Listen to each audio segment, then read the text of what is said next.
My name is Randy Zucker, the JCC of Central New Jersey. So happy to see you all this morning. And I'm very excited for our program with Rachel Barenbaum this morning. I would like at this time, while I continue to help people log in, to welcome our fabulous, infamous in-house moderator and chair of the One Book Committee, Miss Lisa Bleish. Good morning, Lisa.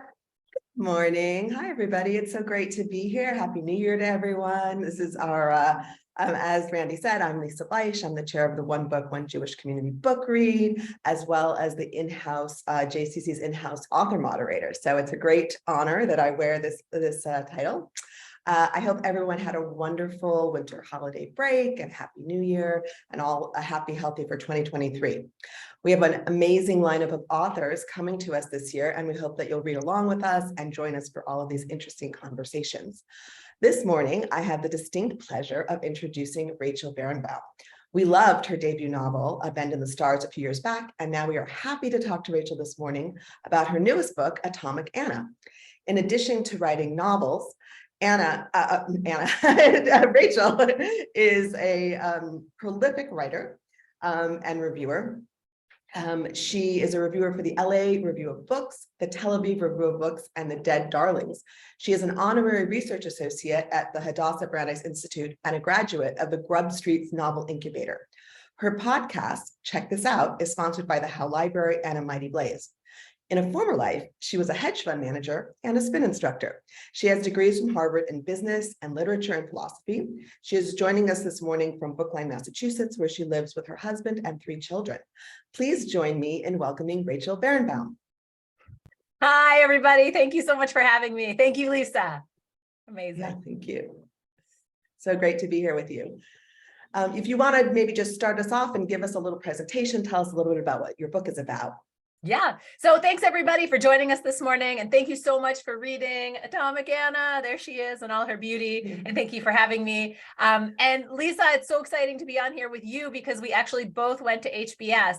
And I think this might be the first time that I have someone, moderating or asking questions who also went to HBS, right? But there are book lovers in business. So yes, there are many. In fact, I was going to put you in contact with someone else, and I have some questions related to that as well. So I'm looking forward to talking to you about that. I love it. I'm thrilled and just thrilled to be here.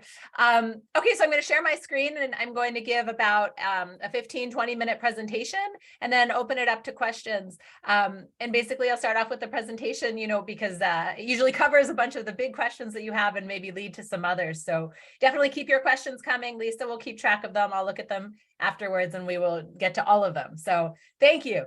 Atomic Anna, this beautiful novel, here she is. Like it's still super exciting as a writer when you see your book and you're right, every time you get to introduce it, it's pretty exciting. So it follows 3 generations of women. I have a grandmother, a daughter, and a mother who work together to build a time machine to stop Chernobyl. But really it's about saving their family. So the book, right, to sort of sum it up that way, takes away from the fact that this book really at its heart is about love. It's about making mistakes. It's about regret and how we go back and how we deal with that. So there's a time machine that my characters use to hopefully erase Chernobyl, but really it's about saving their own family and erasing their own regrets and figuring out how to go forward. So this is a story about mothers, daughters, grandmothers, love, family. Why Chernobyl? Why do I start off with Chernobyl and start it there? I get this question all the time, and I love to talk about this because I grew up with these 2 great aunts who were at my house all the time. My own grandmother passed away when I was very young, and her sisters really stepped into her role. They were like my grandmothers who were always there on Friday night, and they would call me over. I loved them very, very much. They were just a little scary because they were very big, and they would call me over and they would say, Rachel. And they would go like this, and I would come over, we're getting ready for Shabbat dinner, and they smell like herring and Manischewitz, right? But they would say to me very seriously, do you know where the passports are? And I would say, yes. And they would say, good. because we had to run once. We might have to run again. So these same great ants, right? I always have them in my head. When do we run? And you might remember I talked a lot about that with Bend in the Stars. And that's what that book was really about. Well, extending from that, there's still this need to run. But in Atomic Anna, I took it one step further to this night when I sat down with them to watch the news. And it was the night that Chernobyl had melted down and they were going to announce it and talk about it on the news. And this was back in the day when I had to sit on the couch right between them. They were very large and I was sort of like sandwiched between them, and I loved it very much. It felt very safe. And I had to be the one to turn the TV on, right? Like physically, manually turn it on, pull out the plug, adjust the antenna. Remember those days, right? Be there for 6 o'clock sharp.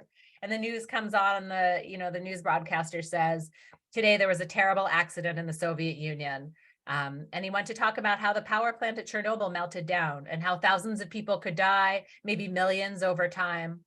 And I was very young. And up until this point, I really thought, accidents where you fall down, you hurt yourself, maybe you hurt your brother, whatever, accidentally. But then I realized that actually accidents that grown-ups had could kill people, right? There was a different weight to it. And it's just this moment that I couldn't stop remembering. It was always with me. And then my one aunt, she's sitting on one side, she leans over to talk to her sister. And she says, if they had a woman in charge, this never would have happened. And so I have their voices in my head, right? What if there was a woman in charge? And I'm thinking to myself, what if we could stop an accident like that? And that's how I get to the story of Atomic Anna and Chernobyl. And the book opens with Anna Burkova, who is the chief engineer. She's the architect. She's a character that I made up, sort of an amalgamation of several real life figures. And she is there holding an amplifier to increase the power at the power plant. She doesn't know it's going to be a time machine, but Chernobyl melts down. Boom, there's a power surge and it sends her flying forward in time. And she goes to this mountain, this very cold expanse, and she finds her estranged daughter, Molly. Molly is bleeding, she's dying. And in that moment, Anna has a choice. She realizes she's built a time machine and she can use it and she can go back in time and she can stop Chernobyl, or she can save Molly, but she can't do both. So which should she do? It's an age-old question we might ask ourselves. You might have read about it. People talk about it a lot in relation to the Holocaust, to other Jewish stories as well, throughout the Torah, throughout the Bible. Do we save the many or do we save the few? And sometimes it seems like, well, shouldn't that answer be obvious? But what if you are on a mountaintop and you are holding your child? She is dying in your arms and you can save her, or you can save maybe hundreds of thousands, maybe millions. What are you going to do? Still might be obvious, but not easy. These philosophical questions really frame the book Atomic Anna, and I use Pirkei Avot. Some of you might be familiar with the text. It's this sort of ancient Jewish teachings with big questions, big meaty Jewish philosophical questions. If not me, then who? If not now, then when? Do we save the many or do we save the few? These are really the questions that my characters face and that I talk about in Atomic Anna. So here's a picture of the power plant, by the way. How did I come back down this rabbit hole? How did I get back to Chernobyl, right? I mean, it happened in the 80s. But there was, on one of the anniversaries, they started sending out, all sorts of journalists were putting out pictures of what Chernobyl looks like today. And in particular, there were pictures from the closed city called Pripyat, which is where everybody who worked at Chernobyl lived. And Pripyat was built as this beautiful, idyllic place. It was going to be a model for all of the Soviet Union. And I have no idea why, but the Soviets have like hours and hours of footage of just a camera, in Pripyat, watching people doing whatever they do every day there. And I've watched hours and hours of film, and it is idyllic. And it was so new, Pripyat and Chernobyl, that no one had aged through. There were no older generations, right? So you have lots of young families, young kids, just this energy of young, right, of youth. And it was just this beautiful place. And they had pools, right? Like the one that we're looking at now. And you could just see this life, these dreams. People thought this was the future. They had arrived, right? And you look at that footage and then you look at these pictures like this, and it just really terrified me. And I can't help but thinking that this pool, when I saw it, that this was really, right, like a ghost pool. And this is what made me start thinking about the book and why I wanted to write it. And in particular, you'll see in the background there the clock. So I don't know, some of you might be swimmers, maybe not, but that clock is stopped, obviously. But when you're a swimmer, right, that clock is everything, right? Leave on the 30s, right? Or, you know, every 10 seconds you go, right? Whatever, that clock is just everything, and it is stopped. And that just really, really caught me. And you might remember, I was thrilled that I got to see you guys for Bend in the Stars. And I talked a little bit then about my obsession with time. I can't stop thinking about time. What is time? And I've been truly inspired by and in awe of Einstein and his work in regards to time. And I love showing this picture because Einstein here is in the very background. He's sort of hard to recognize. This was at his very first job when he famously worked as a patent examiner. He couldn't get a job anywhere else, right? No one wanted him. He was like that crazy guy with crazy ideas. He was unreliable. And he was just starting to work by examining machines that could be used to synchronize clocks. And why clocks? Because at the time when he was in the patent examiner's office, we needed to synchronize schedules for trains, planes, automobiles, right? Like this was the moment where if you wanted to go from one country to another, you had to have clocks that all said the same time, right? You couldn't be off by 10 minutes, or you wouldn't have a schedule, a plane schedule, or we wouldn't all be here today, right? From all different states sitting here having this conversation. So Einstein was sitting there asking himself, what is time? Why does it matter? Very famously, this takes him to general relativity, right? But for me, this question, the philosophical question, not the hardcore, numbers or equations, but this question, what is time, has really obsessed me for years, since my very first philosophy class, where I walked in and the professor says, what is time? And I'm sitting there like this stupid 17-year-old thinking, oh my God, minutes, hours, seconds, everybody knows what time is. And my professor was like, no, time is invented. We completely made it up. We made it up so that we could, all be here, right? So that we could agree on to do things at a certain time and place, right? We just invented it. There's no such thing as time if you're the moon or anything else. And that just blew my mind. And so I've been thinking about this for years and years. And that's what Einstein was thinking about. What is time? And that takes me to the idea of time travel. Einstein truly showed us through his work that time is relative. If you could, transport yourself magically from this moment to the event horizon of a black hole and spend 10 minutes there and then come back to the Earth, you might only be 10 minutes older, but everyone on Earth could be 100, 200 years older. Time is relative because of gravity. That is a time machine, right? We're not talking about necessarily the sci-fi, like pull the button, pull the lever and the electricity goes flying, right? Actual time travel is what Einstein talked about. And that's what you see a lot of in Atomic Anna. So a big part of the book takes place on top of this mountain called Mount Aragats. It's a real life place.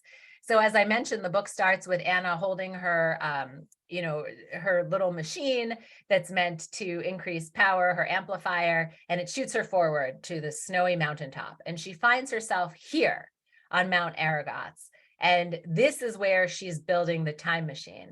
And people always ask me, like, where did you get this idea for, to put her on a mountaintop in these like treehouse structures?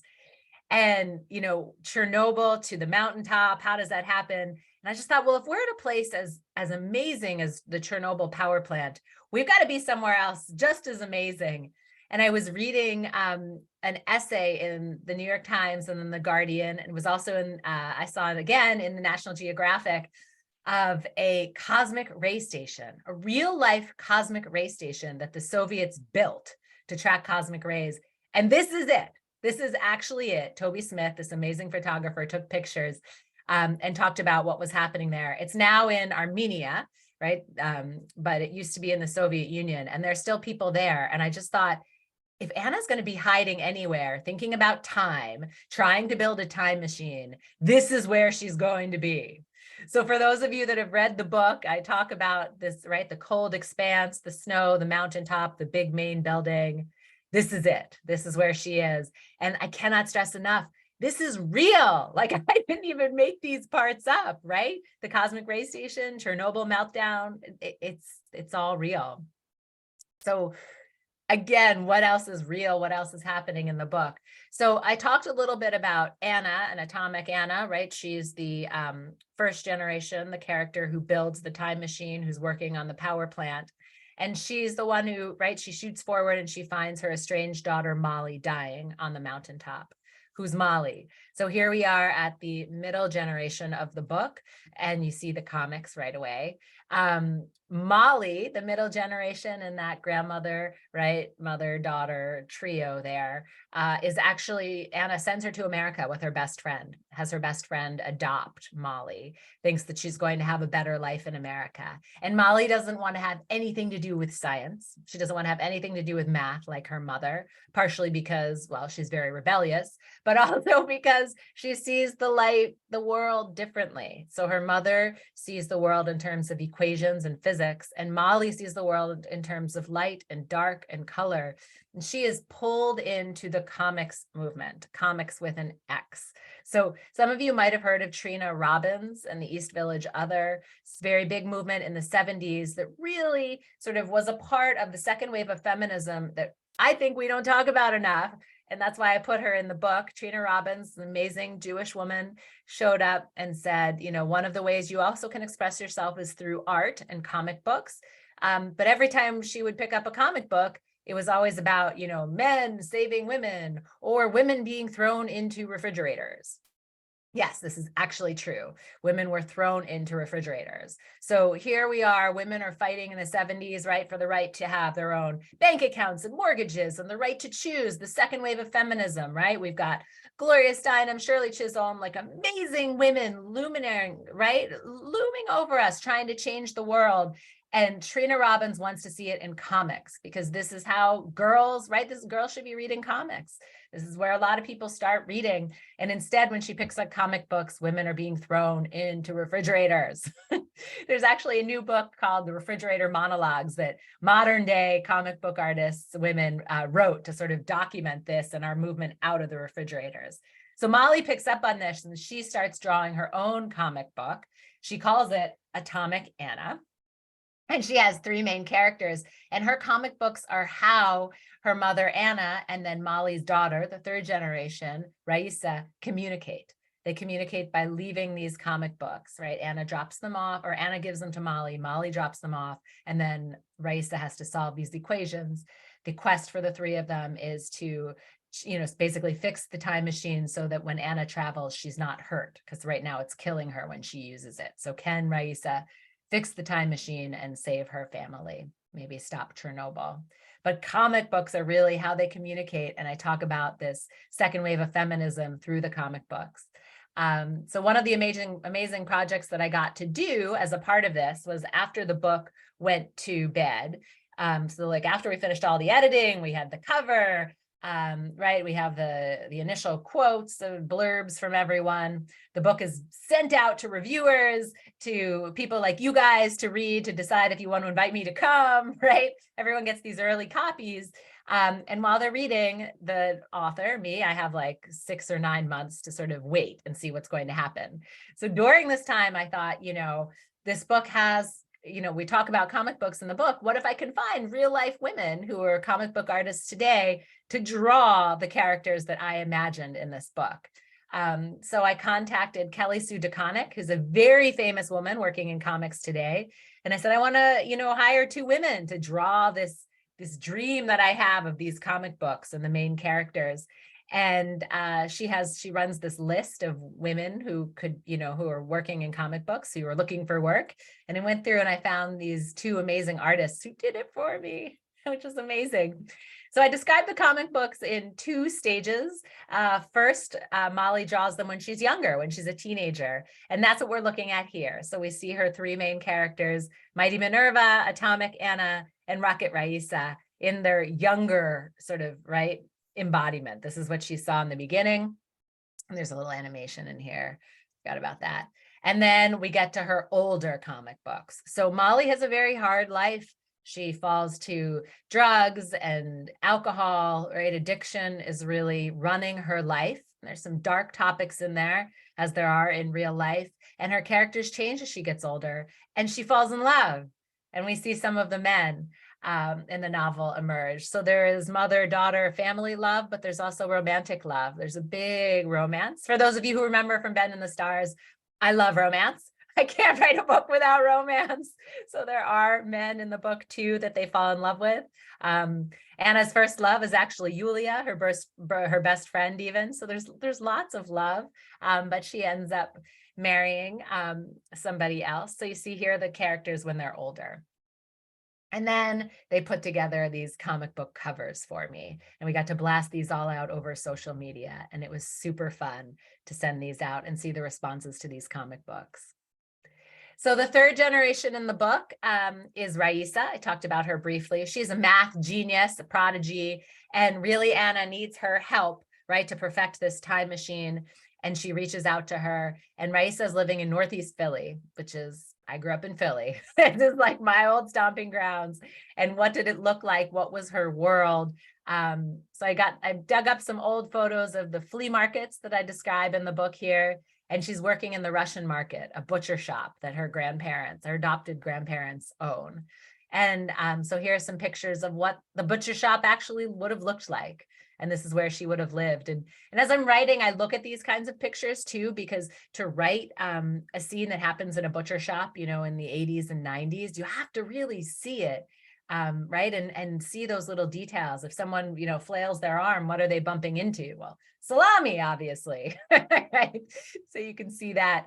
The bottom picture is actually the cover of Chaim's new album. Chaim are these three Jewish sisters in the bottom, and their album is Women in Music Part 3. But this is at Cantor's, their favorite deli in LA. And this is exactly what the Russian market would have looked like. So I love to talk about Chaim and also to show you, right, that this is what it would have looked like. And this is where Raisa lived when she starts getting those comic books and starts hearing, right, from this old woman that she needs to help her. So that is my presentation. Hold on, I will stop sharing. There we go. And hopefully that will answer some of your initial questions. And we can go from there. So if you want to ask me about writing or publishing or the book or anything like that, feel free, just pop it in the chat or raise your hand. So thank you, Lisa. Thank you. That was, am I on? Yeah, I'm on. Okay, I'm good. That was amazing. That was I loved seeing all of the visual that you brought together. It's interesting because even in the book, when you talk about the three generations of women, even though Molly or Manya thinks that she's so different from her mother, from Anna, she starts to realize that Anna drew out all of her sketches for the design of making all of her scientific discoveries. And so she found that there was a lot more in common to her mother than she thought. And so she thought she was kind of rebelling against her, but in fact, there are all of these similarities. Do you see that in your own career, where if you kind of go in a different direction, there's things that unite and connect the different parts of you? Yeah, I think that happens with everybody. And I think lots of kids like to think that they're totally different from their parents, right? But they're actually not. But importantly, I point out the similarities between Anna and Molly, that they both drew a lot, because I hear a lot of people saying, oh, I don't do science, I read, or I only do science, I don't read books.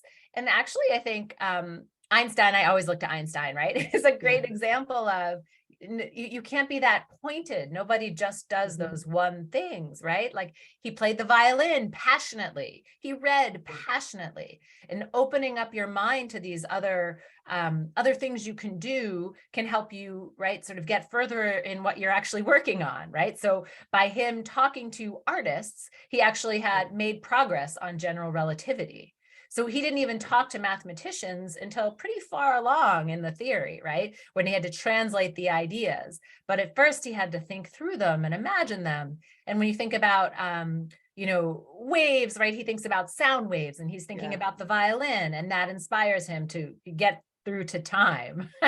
and I think sometimes we're so siloed into thinking you do math, or you do science, or you do reading. Right. But actually, no, you need to do a little bit of everything. And so I love that you picked up on that, because that's exactly what I was hoping people would see, and what my characters really see.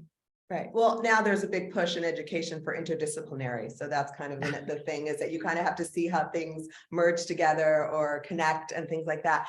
speaking of which, I want to understand, sort of the HBS person in me, is how you went from being a hedge fund manager to writing these books about Chernobyl and physics and comic books and all of these things that you would think would be completely separate from being a hedge fund manager. And were there, so talk about that journey. And then also, did you find that there were any similarities between being a hedge fund manager and launching a career in publishing?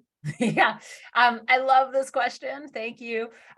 Because I think a lot of people think like, oh, she just woke up one day and wrote a book and got it published. And it's no, no, not at all. So I have been writing books literally my entire life, right? Like I was a 10-year-old writing books. I took every creative writing class I could in college. I have always wanted to publish my novels. But when I graduated undergrad, I couldn't afford it. I had so many loans and I had to go into business. And then you get these golden handcuffs, right? And writing novels at night. I should be reading earnings reports and being on the earnings calls, right? And like reading through all the, how did the market do today, whatever. And I'm like, yeah. But secretly, I'm working on my query letter to agents. So to be clear, I did query 3 or 4 novels before Bend in the Stars. I have hundreds of rejections, hundreds. I have tried to publish so many books. And then I just sat down for Bend in the Stars. I looked in the mirror, and I was supposed to be listening to this earnings call. And I was like, what are you doing with your life? 10 years from now, do you really want to be reporting to investors and, doing spreadsheets? Or do you want to be a writer, like writing full time? And I went a little bit crazy and I just quit. I closed the fund. Wow. And I just said, maybe this is what I need to do. And I got into this novel incubator program at Grub Street in Boston. And so there were 10 of us there and we all applied with a full draft of a novel. And we spent the whole year revising our novels. And so so I was like, okay, I'm going to give myself a year and see where I go. And at the end of that, I actually found my agent at WME. And I was like, yes, right. I'd never gotten that far before. So she told me to give her another year. And so I did, and I revised what became a Bend in the Stars with her and several other agents at WME. She got a whole bunch of people reading for me, and then she sold it. And I sat down with her. Her name is Eve. And I was like, Eve, I have risked so much, like, right? I'm a woman in finance. If I try to go back now, I'm going to go back to the bottom, right? Like you get the woman penalty. I'm not going back where I was. Like, you have to sell this book. I'm not going back to the bottom. And, she did. She sold Bend in the Stars for me in like 10 days. And then she sold Atomic Anna. So it's been an amazing ride, but I didn't just wake up one day, right? to make this happen. This has been a lot of work over years and years.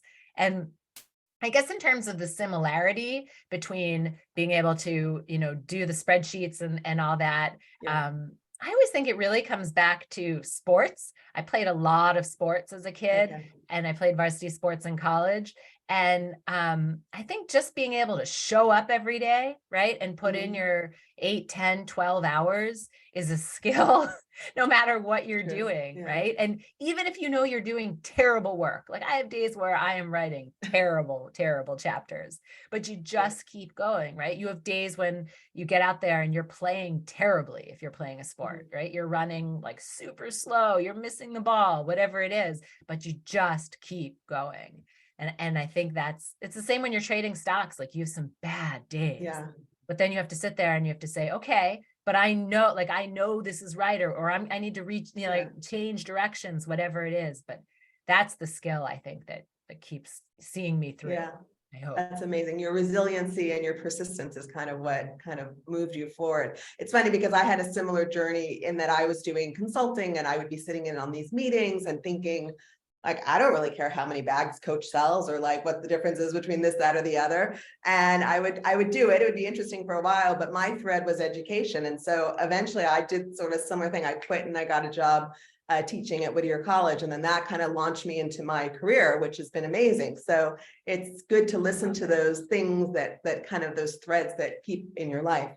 Another thing I'm going to, on page, I'm not going to give any spoilers away, but on page 320, is when right after Anna has Manya or Molly at that point, and then she is having postpartum depression in some ways, and she's missing being that brain, being that person that could be thinking and doing things. And she keeps being pushed by everyone around her to keep choosing to know that she has to put Manya first.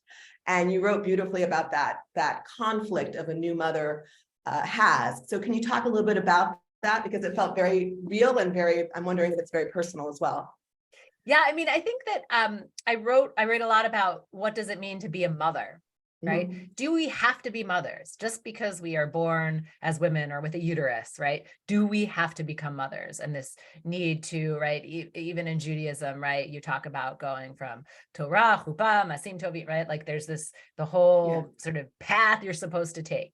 Now we have your bat mitzvah. You get married, you have a bris or a baby naming, right? Like these steps. And what if you don't want to be on that train?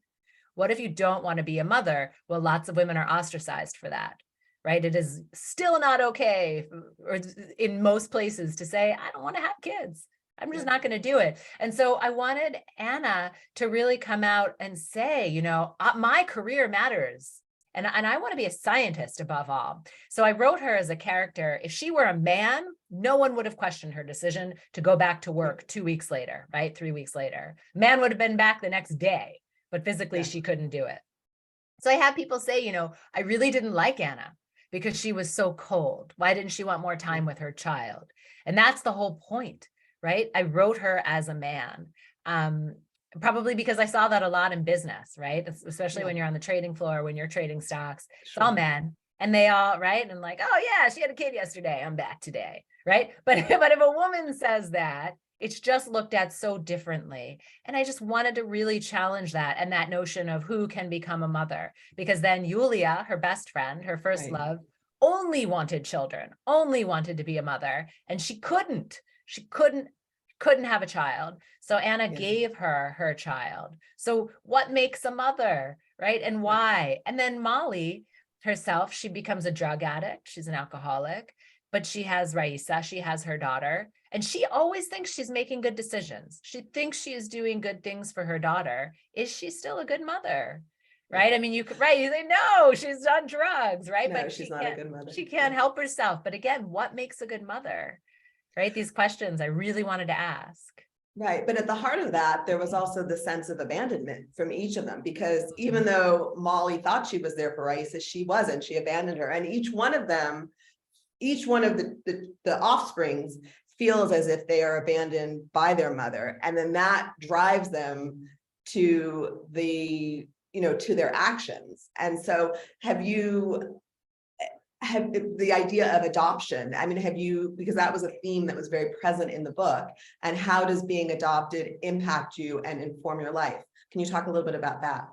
Yeah, I mean, again, it's who chooses to be a mother, right? Versus what you biologically become or whatever. Right. But this theme of abandonment for someone who's adopted, right? It's sort of like this question of who is your mother? How important is it that you meet your biological mother, or that you love her, or that you want to have anything to do with her? I think these are really big questions that I just love that you're asking me about, that hopefully you guys are thinking about as you're reading. And it really, I think, hopefully gets to this point of we think of ourselves one way in the world, right? So, you might think you're making good choices. You might think you're doing the right thing, but then maybe your children look at you like you are nuts, right? This is not what I wanted. This is not where I wanted to be. And I just think that's a very powerful thing to remember, that we might see ourselves doing things one way and being one way, but we're not. And along with that is this notion of how well do you know your parents, right? You think you know their stories. Maybe like, oh, I remember how they met. This is it. But I mean, you're never going to be there for the first kiss, right? Or like, that's gross. You don't even want to think about that, right? But there are all these secrets, or like, how did you decide to do this? Or you don't actually know what were some of the hard points in their marriage, or, in their own journeys. You don't know. They're not going to tell you, share with you all those moments. So you think you know your parents, but do you? And that's another question, I think, that's sort of underlying these questions of abandonment. Like, I thought this is what I wanted, but you don't even know the whole story. It's true. And it's very hard to do that. And it's, I always joke that, you think that you're doing something and you think that this is the thing that's going to impact your kids in either a positive or a negative way. And then it's the thing that you thought was totally neutral is the one thing that they find that they're like, I can't believe that you did this. And you're like, really?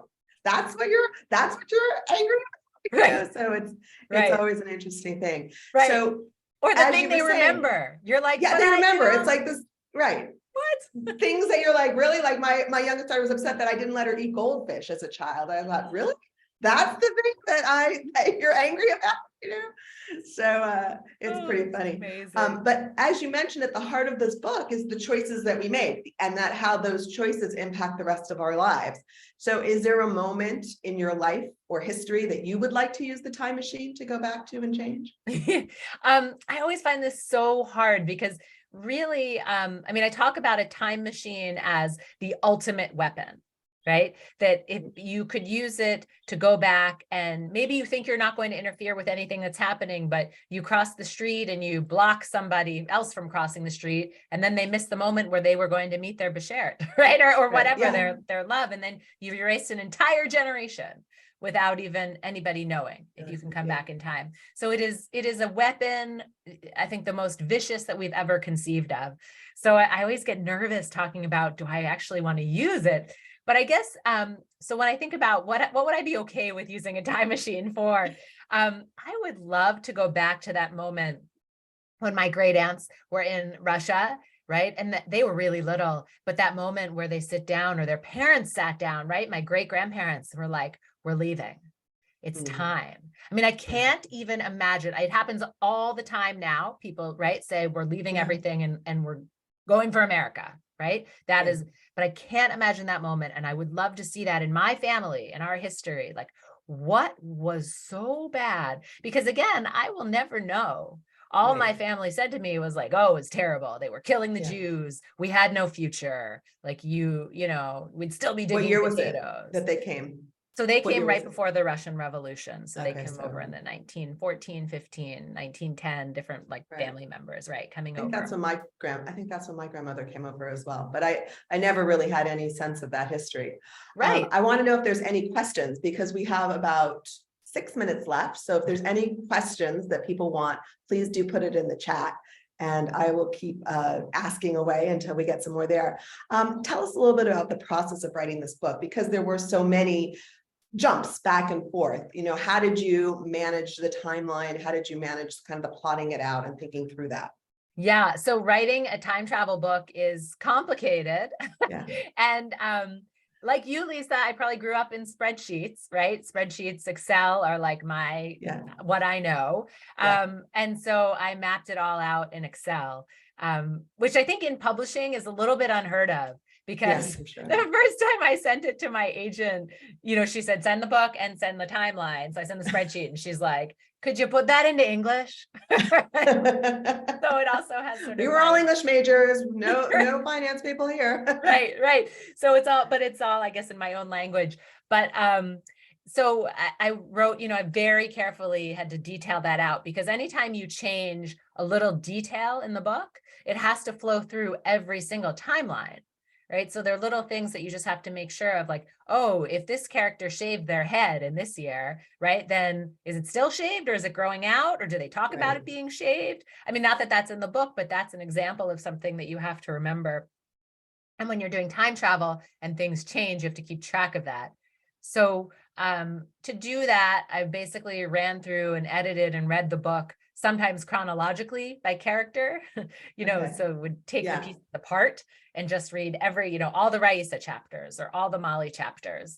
And sometimes I would do it, with the punctuated, right, the changes, sometimes just section by section. It got very complicated. And I'm very grateful to my editors and friends who read for me, who would catch these little things that sometimes I didn't see. Yeah, it's hard when you're doing, it's hard enough to just write a book, but then to have it with different times and then, 4 months before and 8 years before, and then trying to figure out where you are and what's happening there. Tell us a little bit about your podcast. So I know you have a podcast where you interview authors. So how did that get started? What was, what do you love about it? What was the most surprising interview you have? Just tell us a little bit about that. Yeah, thank you for asking about it, Lisa. So around the time that Bend in the Stars was going to come out in a paperback was 2020, and the world was just like, closing down. And so I wasn't going to have any sort of party or like in-person launch for the paperback. And I had been living in Israel when Bend in the Stars came out in hardback, so I didn't really have a party then or anything. So I was, so I was pretty disappointed. But then, there are like only a few moments when you publish a book that you can ever like celebrate. So you want to hold on to them, right? And then I realized I had made all these friends who were also publishing new debut novels, and everything was being canceled. They were like, what do I do? I spent 10 years on this book and no one's going to do anything. So I just started thinking, I would love to interview you. I'll do it. I'm going to give you some little light because I'm excited for you. And I love reading, and I read tons of books anyway. And then I hooked up with Jenna Blum and Mighty Blaze in Boston. So it was like sort of a group of us were doing these. I was the only one who did debuts. So I was just interviewing lots of debut authors. And then the Howe Library in Hanover, right on the edge of Dartmouth's campus, picked me up and they said, we want to sponsor you. And let's make this a real literary series. And so now it's amazing. I know it's like a job. And I get to interview new and diverse voices in particular. And so I'm doing about 10 to 12 interviews a year. We do a fall series and a spring series, and just about to announce that one. And it's really exciting, and it's really fun to talk to new authors and all these diverse voices. I love it. Yeah, that's awesome. So what are you working on next? Yes, I see these questions. Thank you. So I am a scholar in residence at the Hadassah Brandeis Institute at Brandeis. If you guys know HBI, see Karen put a finger up. Yes, we love HBI. I love Hadassah Brandeis. I love Brandeis. And there I am working on my next novel, which I'm calling Lady Killers. We'll see if that name sticks, because often my titles get nixed. But it's about it's based on 4 real life women who were working in 1880s Russia to assassinate the Tsar. So one of them built the bomb, one of them ran the safe house, one of them planted the bomb, and one of them planned it all. And they were real life women. And I found out about them when I was researching a different book. And they're sort of just footnotes in every historical text. Like, and by the way, they would insert some woman's name, right? Is the one who built the bomb that was used. And then they're like, but the man, and then you see like 5 chapters on the man who like basically stood over her as she built this bomb. So I was like, I need to write about these women, right? Because they killed the Tsar. It was a bomb built by a woman that did it, and planted by a woman. So I'm writing about them, and 2 of them are Jewish women. So fantastic. Well, we can't wait. We'll have to have you back to talk about that book. Thank you so much. This was an amazing interview. I learned so much, and it was so a pleasure to speak with you. And so I'm looking forward to your next novel or your next interview. Thank you. Thank you so much for having me. And thank you to everyone for joining me and for reading Atomic Anna. Please buy a copy if you can. Give it to somebody if you love it. I really, really appreciate being here and being back again. So thank you. Thank you, Rachel. Thank you, Lisa. What a great conversation. Love hearing about important, strong women, and glad that you're continuing that with your next book, which we are really looking forward to. So thank you, and thank you all for joining us today. We hope to see you next month when we'll be discussing Rebel Daughter on February 27th. Thank you all for being with us. Have a great day and a great weekend. Thanks, Rachel. Thanks, Lisa. Bye-bye, everyone. Bye.